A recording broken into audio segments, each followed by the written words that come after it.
Hello, Julia, and welcome to Interviews on Air. It's very nice to have you here.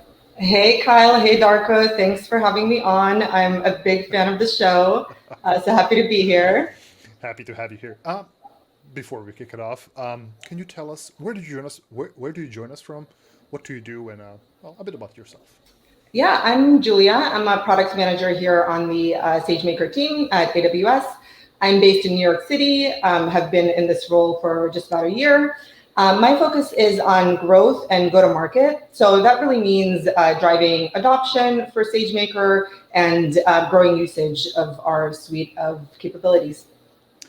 And what's your favorite service?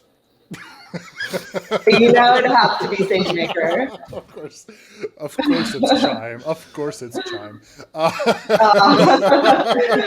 a good one. Yeah. So okay, let's go ahead and talk about a bit about SageMaker. First of all, I want to take a step back before we kick it off with SageMaker and talk about machine learning, right? Kyle mentioned that machine learning is very, very important, right? It's something that should be part of your business at one point in the future, right? Or right now. So with more customers needing the ability to build machine learning things, machine learning models, algorithms, endpoints, it can get complex, right? So Kyle, you told me you never worked with machine learning yourself, but do you know what it takes, for example, for me as a developer to get started with machine learning on my laptop? I only worked with it a little bit. I played with it in a hackathon, but Yeah. like no, if you could give me a rundown, especially coming from like a mobile developer's point of view, where I'm not usually the one that's Yeah. directly interacting with machine learning, that would be amazing. Well. So I'm going to give you a wrong answer here. I was told that you need a lot of math, you need a lot of computers, and you need a lot of graphics cards. But I think Julia is going to tell us otherwise. That actually you can do without all of that. Well, some of that. And then she can tell us about SageMaker. SageMaker is this wonderful thing that helps people like Kyle and myself actually do something with machine learning. So, Julia, what is this SageMaker thing? Yeah, so for those who may just be getting familiar with SageMaker, in a nutshell, it's one of the most complete end-to-end services for machine learning. We designed it to help developers and data scientists to do machine learning at scale. Now, what does that mean, to do machine learning at scale? Typically, we talk about the process of machine learning as being made up of 4 stages. So starting with data preparation, moving on to building a model, then tuning, refining, training, debugging that model, and finally deploying that model into production and managing it once it's live. So SageMaker really removes the complexity from each of these steps so that users can really more quickly realize the benefits of machine learning for whatever their use case is, right? That can be anything from like predictive maintenance to computer vision, fraud detection, predicting customer outcomes.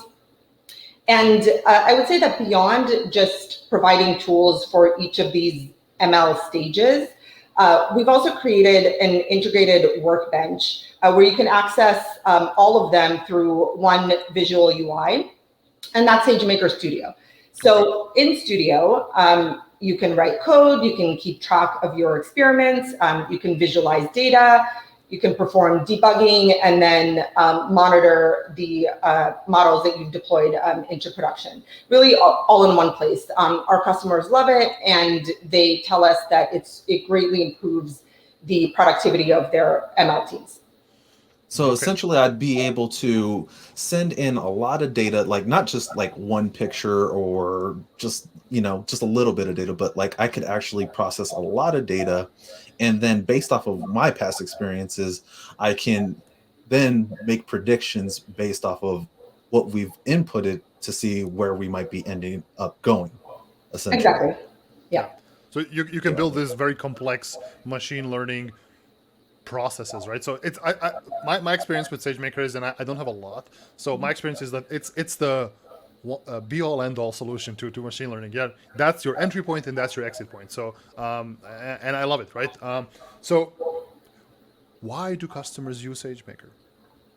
Yeah, that's a great question. And I would say that we have use cases in really every industry and every vertical that you can imagine. Okay. So on the one hand, you have customers who are using SageMaker to improve and streamline their business operations. So that can be predicting when machinery might need repair, or it could be extracting and organizing data from a variety of different sources and formats, and then making decisions based on that data.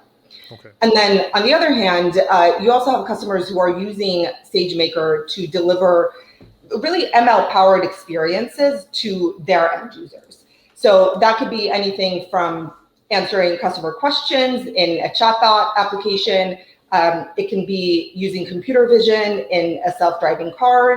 And of course, there's everything in between, including really impressive innovation like improving health outcomes using machine learning. So I think the bottom line is that ML maybe used to be a nice to have, or something that is used experimentally, maybe within one team in an organization. And now, as you said at the intro, it's becoming part of every business, every application.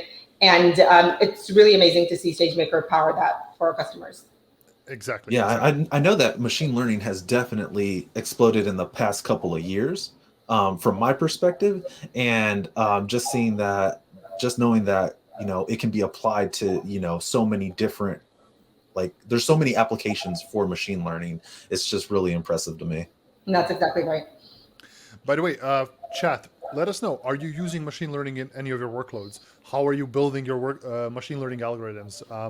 Tell us what you've built, right? We always like to hear those things, so please do share in the chat. And also, if you have any questions regarding SageMaker or anything machine learning related, we have a bunch of lovely folks in the chat who are more than happy to help you with that. So you know, I like this because SageMaker is not just a place where you write your machine learning algorithms, not where you actually dump the knowledge from your head onto a piece of code. It's where you ingest the data. So where you get all of your training images or training audio or whatever training data you use, right? It's the place where you actually code, build your models. It's the place where you train the models ultimately. And at the end of the day, SageMaker Studio enables you to actually provision those models into production, right? And we're going to talk about those things as we go along, right? So now let Kyle and me talk to you now. We have very limited knowledge when it comes to SageMaker, to say the least, right? we know machine learning exists. That's what we can say. How can we, and how can Kyle in his wonderful mobile apps now, he decides he wants to create something that will detect if is a coffee cup empty or full, and neither Kyle nor I know TensorFlow or any of the frameworks out there. How can SageMaker help us with that? Can SageMaker kick us off, for the lack of a better word? Yeah, I'm glad you asked. Very important use cases to pursue there. So look, it is really important for us to meet customers and users where they are along their ML journey. And that means building for a wide variety of levels of ML expertise. So customers who are getting started, or maybe they just have smaller data science teams, we have a couple of key offerings for them. So one is SageMaker Autopilot. And what that does is it automatically selects the best algorithm based on data you provide it and based on the value that you tell it that you want to predict. So that can be price of a house, likelihood that a customer will churn. It then builds that algorithm, it trains it, it tunes it, which effectively takes out, lets you bypass all of those complex steps of the model building process. But at the same time, you do retain full control and visibility of the model. So that can include seeing how the various features are impacting predictions. And then if you do happen to be more advanced, you can take the model from Autopilot, you can fine tune it even more in SageMaker Studio. Good. So it's really an automatic model generation capability. And the other cool capability that we have for more beginners is Jumpstart. And that provides pre-built solutions for some of the most common ML use cases that we see. So that includes personalized recommendations, demand forecasting, predictive maintenance, and we continue adding them over time. And with that, you can also deploy models quickly and easily right through Jumpstart. I should mention that we actually have a webinar, very timely, coming up on this next Thursday. Okay. So we will drop a link in the chat, and that's going to cover the two tools that I mentioned, Jumpstart and Autopilot, as well as some others. We think of these as our low-code, no-code suite of tools. Yeah. So it's going to be a great session, and I hope people can join us. Excellent. Thank you. Got it. We're going to be Julia, putting the link so- in the chat. So yeah, just make sure to check it out. Kyle. So Julia, I was curious. So just to clarify, so like I said, mobile background, don't really play with machine learning too much. So Jumpstart would be a good place for somebody like me to kind of dip my toes in the water, so to speak, and like get more familiar with machine learning with some of these pre-built models for common use cases. And then like as my skill set grows, I can use something like Autopilot and then continue to go deeper with SageMaker Studio to start configuring some of these some of the different use cases I might want to apply to my models. Absolutely. Yep, that's right. I love the fact that you can actually take this model that was suggested to you and modify it and improve it, right? Sometimes we just need this little gentle nudge to move forward to make something good. So I just like that. I just want to say something to chat. Hello, chat. Hi, welcome to AWS On Air. This is a weekly show where we talk about all the wonderful things that have came out on AWS in the last week, I guess. Today is all about machine learning and SageMaker. So welcome. I see a couple of questions from people here saying like, oh, when did this start? Just now. So it's like 21 minutes ago. So we're gonna be here for the next hour-ish or a bit more. So so please stay tuned. And if you have any questions regarding machine learning and anything else, post them in the chat. There's also a survey. Make sure to check out the survey. Somebody's going to be posting the link in the chat as well about the survey. So thank you very much. Now, I have a question regarding SageMaker on all of these auto starts. So we've decided you don't need graphics cards. You have SageMaker, right? You don't need math. There's auto jump. No, not auto jump. Jump start, auto start, whatever. But once Kyle decides to use auto start, or sorry, whatever it is, Jumpstart and Autopilot. Jumpstart and Autopilot. So as soon as he starts the Autopilot Jumpstart, and he builds something nice, right? And this is great. Now I can detect that this is not coffee but tea. How complicated it is to get that into production, into something that can actually make him money or make him famous or whatever? Yeah, so what you are touching on here is actually a really super important theme, and it's definitely an area where customers have found challenges in the past. So the key thing to understand is that machine learning is inherently, it requires experimentation, no matter how much experience a team has, right? That can include testing a variety of ML models to find the best one, tuning the model for performance and accuracy. It can include other tasks like feature engineering to find the optimal set of features that the model should use. So some trial and error, but a lot of experimentation overall. Now, let's say that experimentation is complete and you feel happy with how the model turned out. It's time for the model to go into production. That could mean in reality serving, let's say, predictions and showing content based on those predictions to users of a mobile app. It could mean detecting fraud for incoming financial transactions. At that point, there is a whole host of new things to worry about. So, for example, you need to make sure that the model continues serving accurate predictions over time, especially when new data becomes available. And so that the accuracy doesn't degrade. You'll also want to make sure that there isn't bias being introduced into the model.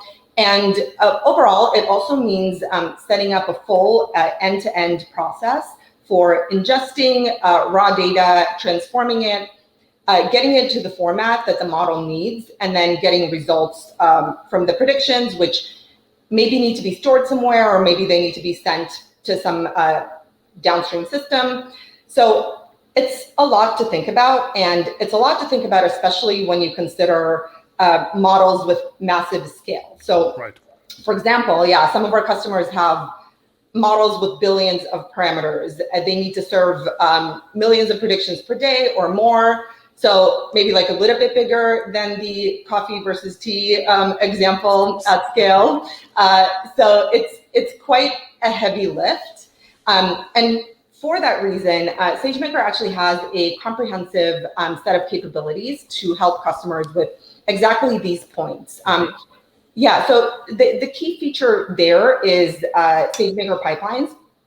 So that's our CI/CD, or continuous delivery, continuous integration service that is purpose-built for ML. It takes the DevOps approach and applies it to ML.